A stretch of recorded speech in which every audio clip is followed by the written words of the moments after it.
When we talk about success, most people immediately think about results. They think about the promotion, the trophy, the bonus, the applause. That's how we've been conditioned.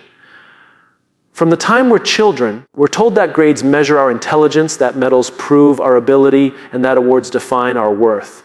And so we grow up chasing numbers, chasing recognition, chasing outcomes. But here's the problem: results are illusions. They are not permanent, they are not reliable, and they are never enough. Think about it.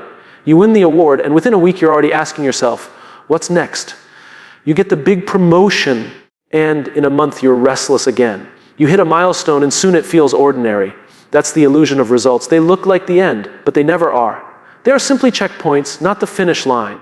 And if you build your entire life around those checkpoints, you'll never feel at peace. Because every time you reach one, another appears. It's like running a race on a treadmill.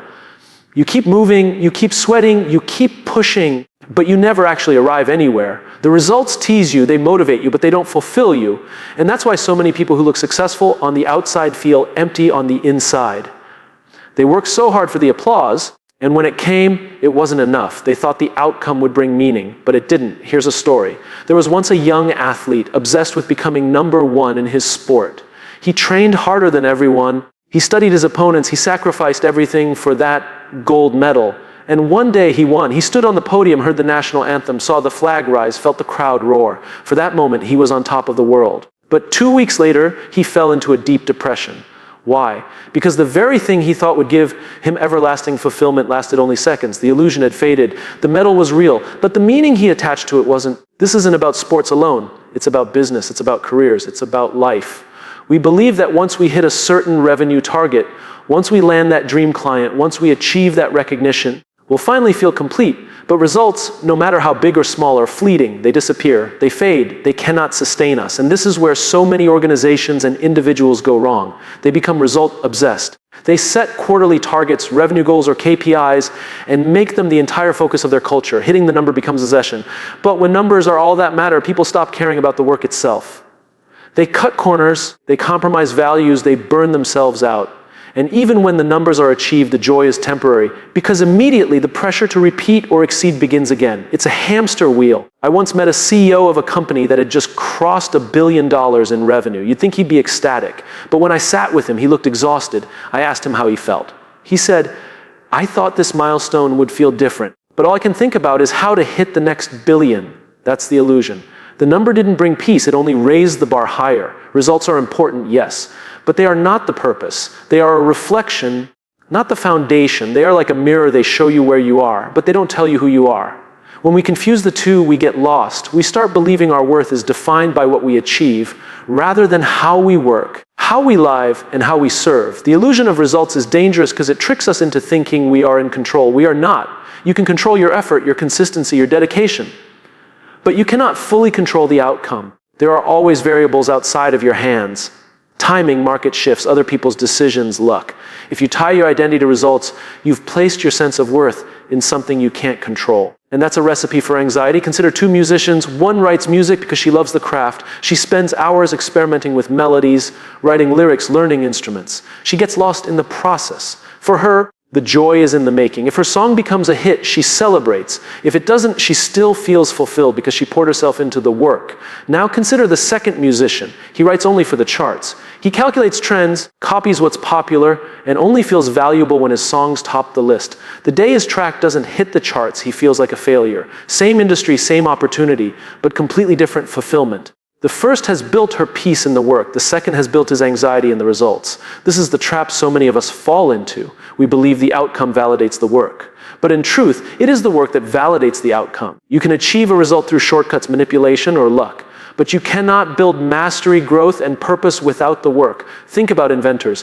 The greatest breakthroughs in history didn't come from people chasing trophies. They came from people obsessed with discovery. Thomas Edison didn't try to invent the light bulb for awards. He was obsessed with solving a problem. He failed over 1,000 times. But each failure was part of the process. The result, the working bulb, was inevitable because the obsession was with the work, not the result. And this is the irony when you stop obsessing over results and start obsessing over the work. The results actually come faster and stronger because your energy isn't wasted on anxiety about the finish line. It's invested in the steps. And step by step, you build something meaningful. Imagine climbing a mountain. If you stare only at the peak, you'll feel overwhelmed. You'll feel like it's impossible. But if you focus on each step, the process becomes manageable, even enjoyable. And before you know it, you look up and realize how far you've come. The peak takes care of itself. That's the illusion of results. They look like the goal, but they're simply the byproduct of consistent steps. There's another danger in result obsession. It narrows your vision. You become so focused on the scoreboard that you miss the opportunities around you. You don't notice the lessons, the relationships, the growth. You're so fixated on getting there that you miss the joy of being here. And that's tragic, because life doesn't happen in the result. Life happens in the process. Ask yourself when you look back at your life, what will matter more? The titles you earned, the numbers you hit, the awards on your shelf, or the people you impacted, the lessons you learned, the craft you mastered, the journey you took. Results may look good in history books, but it's the work, the day-to-day effort, the persistence, the passion that builds a meaningful story. The illusion of results is seductive. It whispers, once you get there, you'll finally be happy. But fulfillment doesn't come at the finish line. It comes in every moment you commit to the work. It comes in the early mornings when no one's watching. It comes in the late nights when you're still refining. It comes in the quiet progress, the unseen struggles, the invisible victories. That's where the real joy lies. And so the challenge is simple but difficult. Shift your obsession. Stop asking, what will I get if I do this? And start asking, who will I become if I keep doing this? Results answer the first question, but only the work answers the second. And who you become will always matter more than what you get. So yes, celebrate results when they come. Acknowledge them, appreciate them, but don't get tricked by them. Because the moment you confuse them for your purpose, you've lost sight of the real game. The results are not the destination. They are simply signs along the way, reminding you that you're moving forward. The destination is the work itself, the craft, the growth, the impact, the meaning. Because at the end of the day, results fade, but the work shapes you. Results are temporary, but the work is permanent.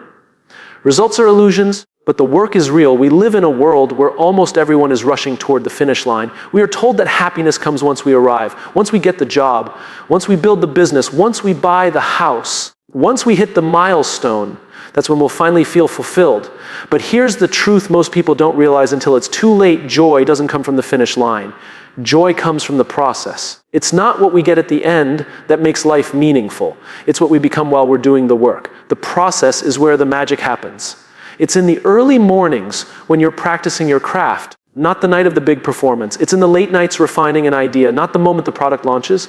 It's in the struggle, the repetition, the learning, the failing, and the improving. That's where growth lives. That's where fulfillment lives. The result might last a day, a week, maybe even a year, but the process lasts a lifetime. Think about an artist painting a masterpiece. Most people only see the final piece hanging in a gallery. They admire the brushstrokes, the colors, the beauty. But the artist doesn't fall in love with the finished canvas. The artist falls in love with the hours spent mixing colors, layering paint, making mistakes, starting over, finding flow. That's the joy. The painting on the wall is just a reminder of the process, not the reward itself. This applies to everything we do.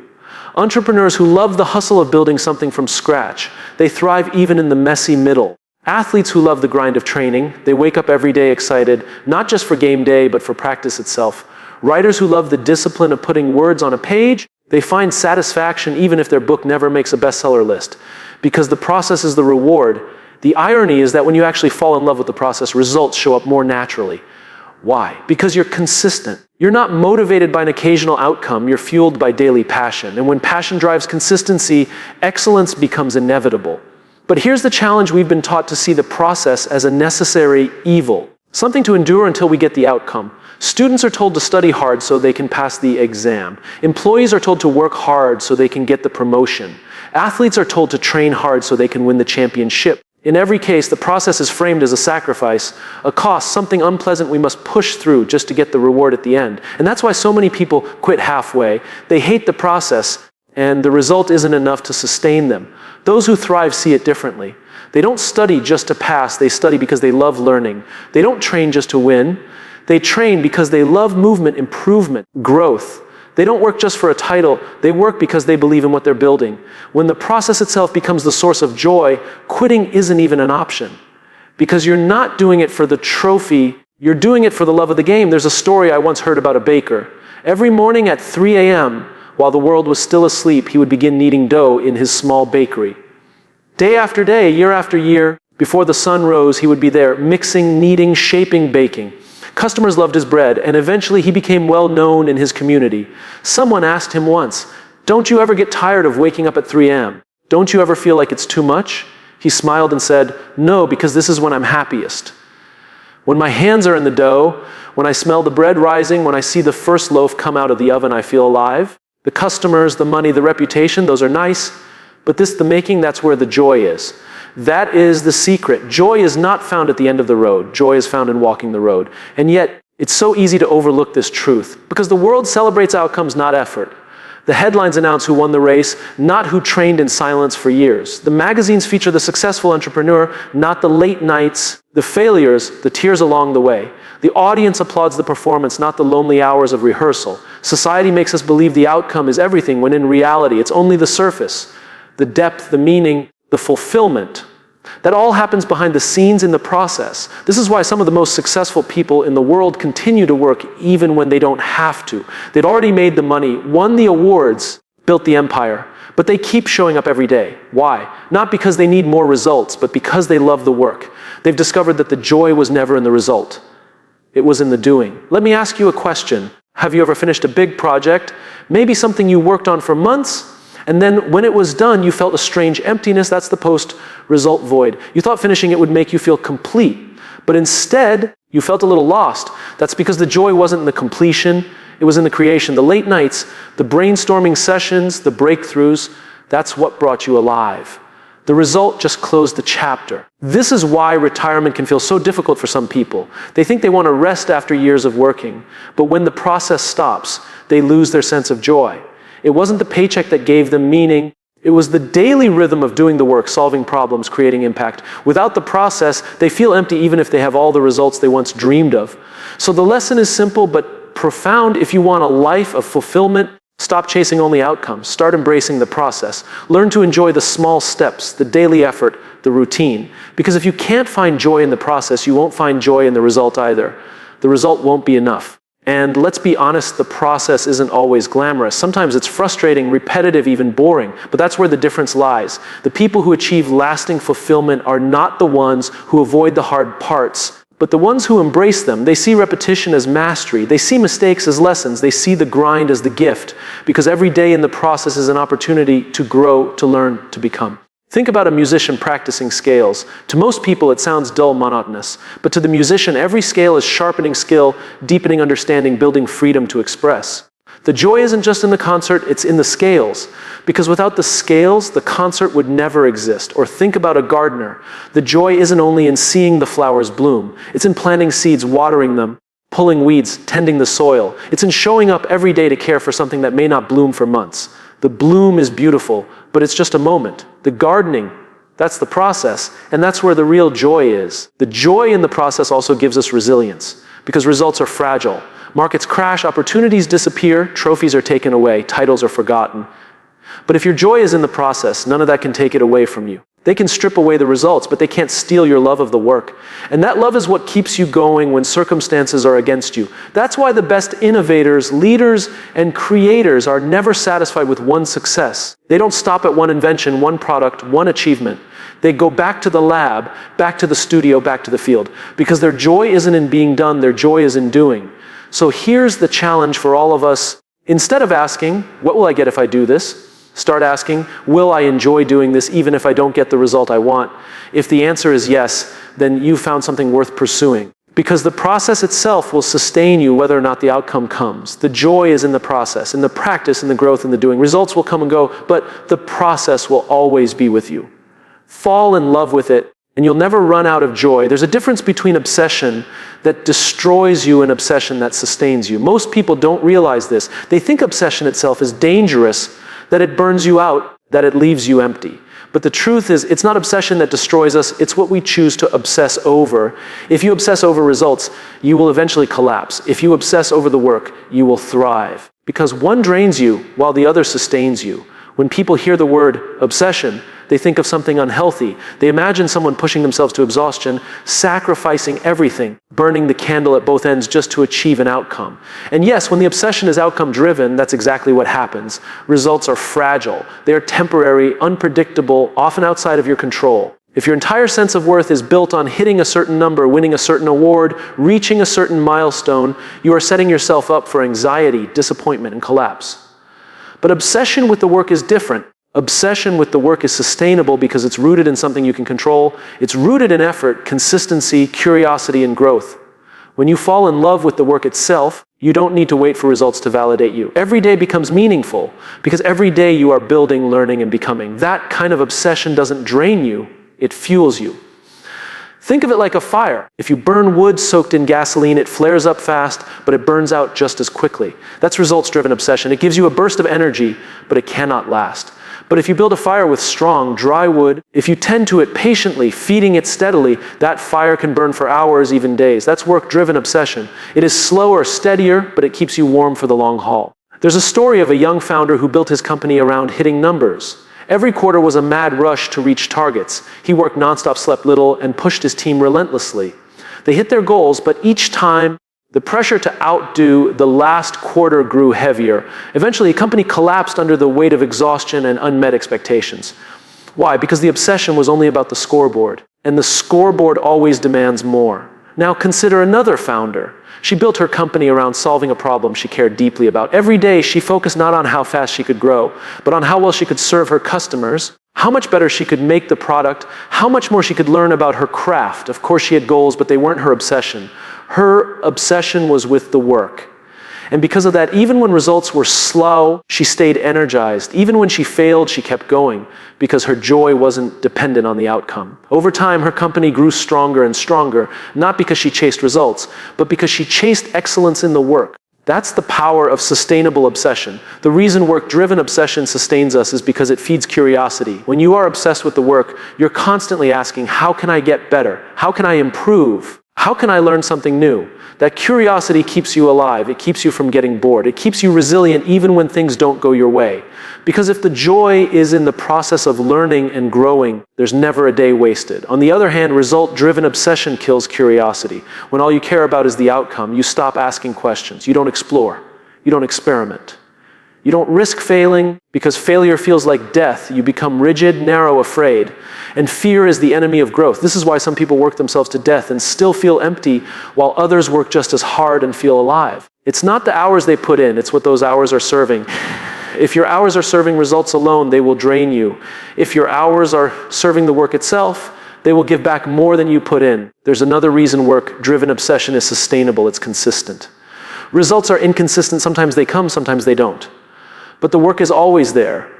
You can show up to it every day. You can control how much you give, how much you grow, how much you commit. And when your identity is built on consistency rather than outcomes, you become steady. You are not thrown off course by every success or failure. You are grounded. Let me give you an example. There are two runners training for a marathon. One is obsessed with finishing under a certain time. Every practice run is judged by the clock. If he doesn't beat his time, he feels like a failure. His entire worth as a runner depends on that one number. The second runner is obsessed with the process of running itself. She loves the discipline, the rhythm of her breath, the feeling of her feet on the ground. She pays attention to her form, her strength, her endurance.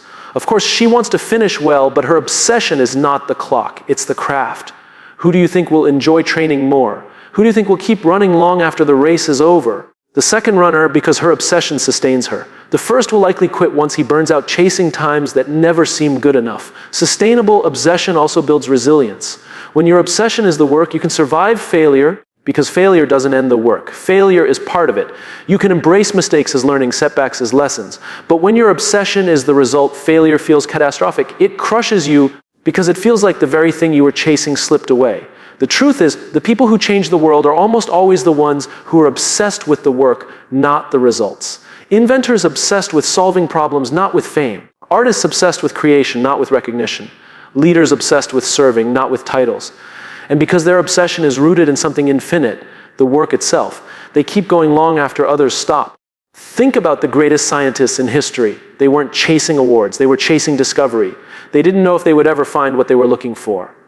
But the process of experimenting, questioning, and learning was enough to keep them going. And because of that obsession, they made discoveries that changed humanity. The irony is that when you stop obsessing over results and start obsessing over the work, you often achieve results beyond anything you imagined. Because results are byproducts of consistent, passionate effort. They cannot be forced, but they can be earned through devotion to the craft.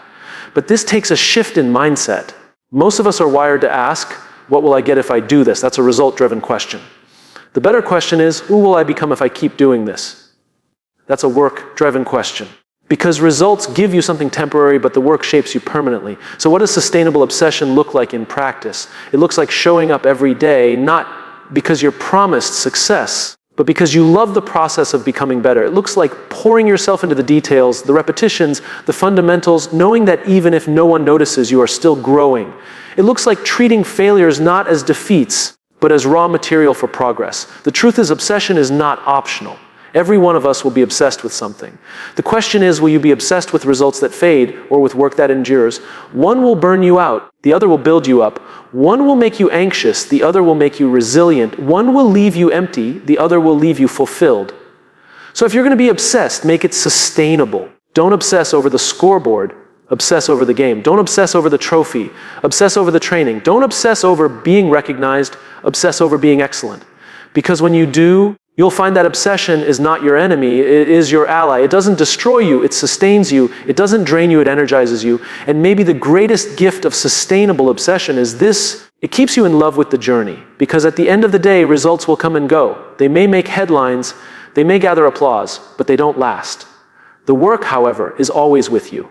And when you fall in love with it, you will never run out of energy, never run out of growth, never run out of joy.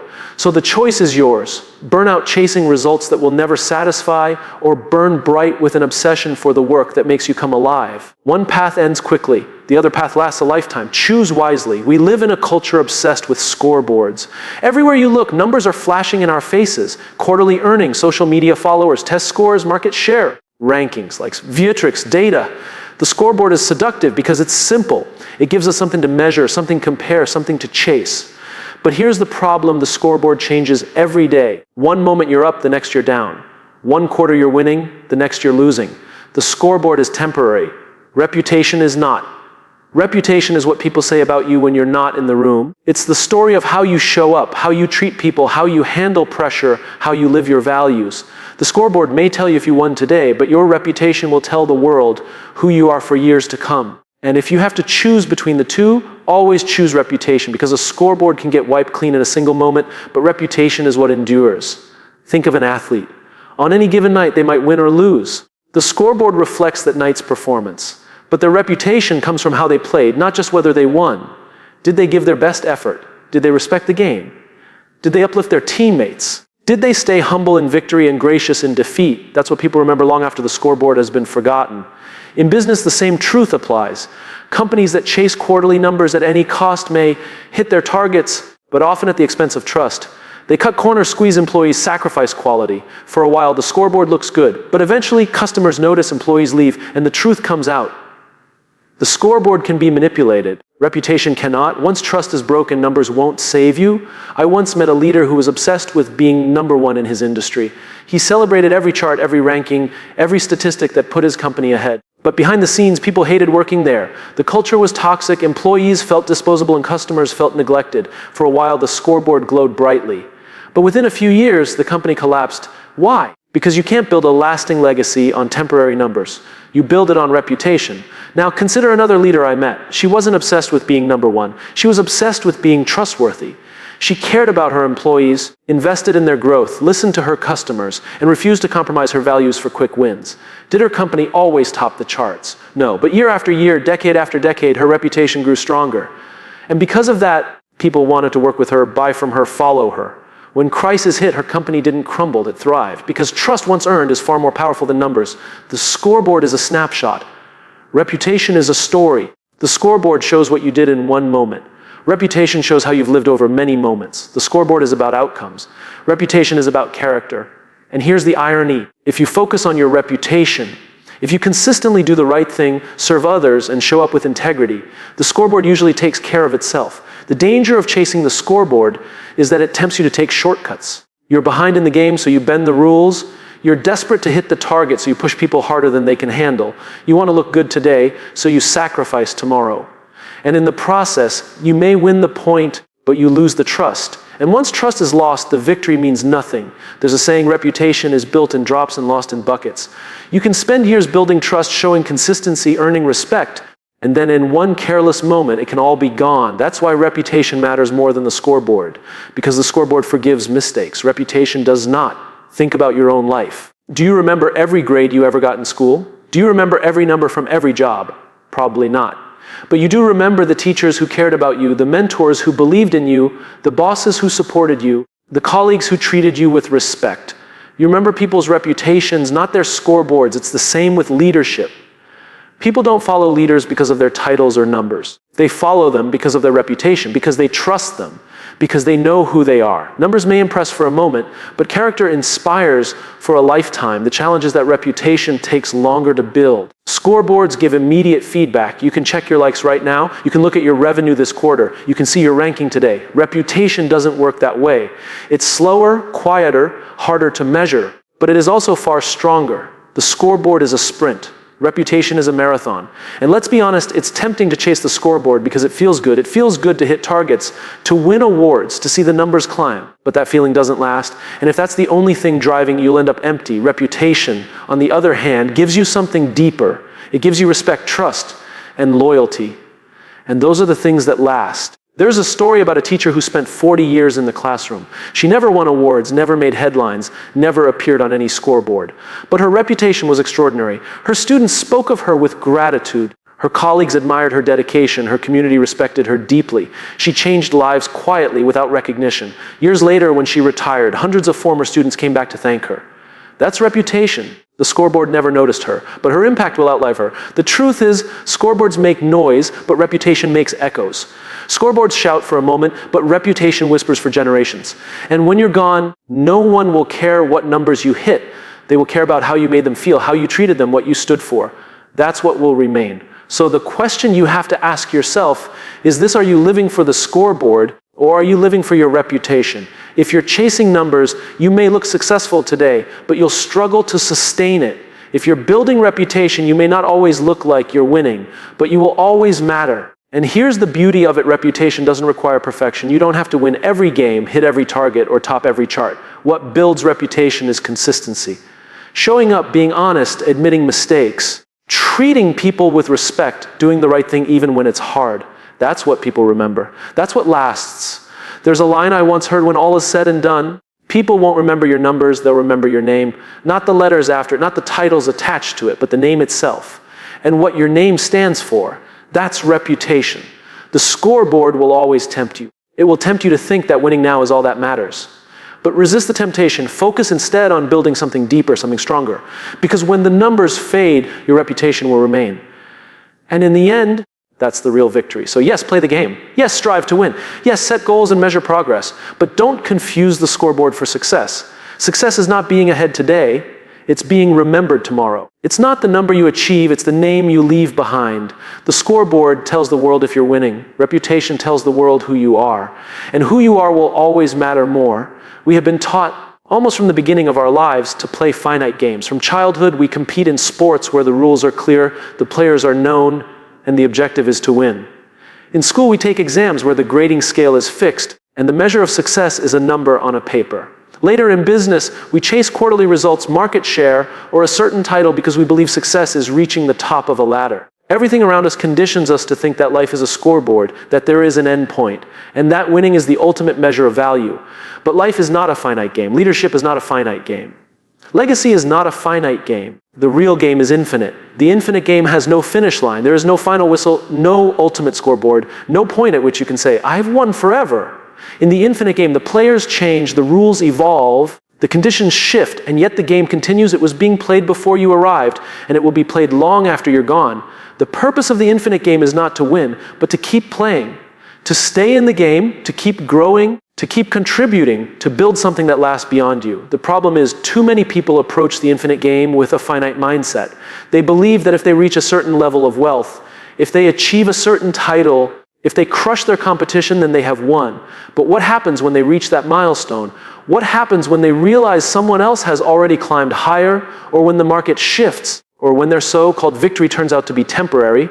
They are left empty, disillusioned, or desperate to hold on to their position at any cost. That's the danger of playing a finite game in an infinite reality. The infinite game requires a different kind of mindset. It requires patience when the world rewards speed, requires vision when the world obsesses over immediate results. It requires resilience when the world is quick to discard what is no longer trending. The infinite game is about legacy, not victory. It's about endurance, not quick wins. It's about building trust, not casing applause. Let me give you an example. Think about companies that have lasted for generations. They didn't survive because they won every quarter. They didn't survive because they crushed every competitor. They survived because they kept adapting, because they focused on staying relevant, because they built relationships that endured. Their leaders weren't obsessed with being number one on a chart. They were obsessed with ensuring the company would still matter in 50, in 100, in 200 years. That's the infinite game. Contrast that with companies that rise quickly but burn out just as fast. They chase numbers, they boast about victories, they obsess about market dominance, and for a moment, it looks like they've won. But because they play as if the game has an ending, they eventually collapse when the game keeps going. They treated business as a sprint, when in reality it is a marathon without a finish line. This mindset shift is not only about organizations, it's about individuals too.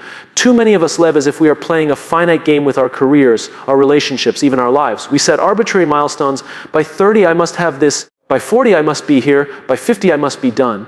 And when we don't hit those milestones, we feel like we're failing, or worse, when we do hit them, we look around and wonder, is this it? But if we adopt the infinite mindset, those milestones lose their grip on us. We stop asking, am I winning? And start asking, am I becoming better? Am I still growing? Am I still contributing? The infinite mindset frees us from the tyranny of comparison and allows us to focus on progress, purpose, and legacy. The infinite game is not easy because it asks us to embrace uncertainty. It asks us to keep showing up even when we don't know when or how the payoff will come. It asks us to invest in relationships, in trust, in values that may not produce immediate rewards. But those are the very things that sustain us in the long run. Those are the things that create reputations that outlast scoreboards. Those are the things that turn a fleeting career into a lasting legacy. And here's the paradox. The people who embrace the infinite game often achieve more in the finite sense too. Why? Because when you focus on building trust, people want to work with you. When you focus on constant growth, you stay relevant. When you focus on long-term vision, you make decisions today that will pay off tomorrow. Finite wins become byproducts of infinite thinking. The infinite game also changes how we see competition. In the finite world, we want to beat our rivals. We want to prove we're better. But in the infinite game, rivals are not enemies. They are teachers. They reveal to us where we can improve. They push us to raise our standards. They show us possibilities we may not have seen. The goal is not to beat them, but to learn from them, to use them as fuel for growth. In an infinite mindset, your competition is not the other person. Your competition is yourself. Who you were yesterday versus who you are becoming. Think about parenting. No parent thinks of raising a child as a finite game. There is no moment when you can declare, I've won at parenting. It's an ongoing relationship. You invest in your children, you guide them, you make mistakes, you learn, you adjust. You don't parent for trophies, you parent for growth, for love, for legacy. The same is true in leadership, in business, in life. If you play to win today, you may neglect tomorrow. But if you play for the long run, you build something that lasts. One of the hardest parts of the infinite game is resisting the pressure of the scoreboard. The world will always ask for proof, numbers, rankings, results. And yes, those things matter. They tell us if we are moving in the right direction. But they are not the goal. They are simply markers along the way. The goal is to stay in the game, to keep improving, to keep contributing. A business that only chases quarterly numbers eventually sacrifices its future. A person who only chases applause eventually loses themselves. But those who play the infinite game, who focus on becoming better, deeper, more purposeful, they endure. The infinite game also changes how we define success. Success is not beating someone else. Success is not crossing a finish line. Success is staying in the game. Success is being remembered not just for what you did, but for how you did it. Success is leaving behind something that others can build upon, something that continues long after you're gone. Success is knowing that you contributed to the game itself. The beauty of the infinite game is that it shifts our perspective from scarcity to abundance. In the finite world, if someone else wins, you lose. But in the infinite world, someone else's win can be your win too. In the infinite world, collaboration becomes more powerful than competition. Contribution becomes more meaningful than conquest. And legacy becomes more important than victory. The question we each must answer is, which game are we playing? Are we living as if the finish line is right around the corner, desperate to win before it arrives? Or are we living with the mindset that the game goes on and that our role is to leave it better than we found it? If you play the finite game, you may win for a moment. If you play the infinite game, you matter forever. And here is the truth: the infinite game is the only game worth playing. Because it is the game of life itself. There is no final winner in life, no ultimate scoreboard, no single person who can claim victory over everyone else. There are only those who contributed to making the game richer, better, more meaningful. And when you're gone, that is what will define you. Not the titles you held, not the numbers you hit, but the difference you made, the trust you built, the legacy you left. So let the others obsess over winning today. Let them fight for scoreboards that will be forgotten tomorrow. You choose to play the infinite game. Choose to focus on growth, on contribution, on legacy. Choose to build trust, to inspire others, to invest in what lasts. Because in the infinite game, you don't win by being the best. You win by staying in the game. You win by leaving behind something that endures. You win by making sure that when the game continues, and it always does, it is better because you played it.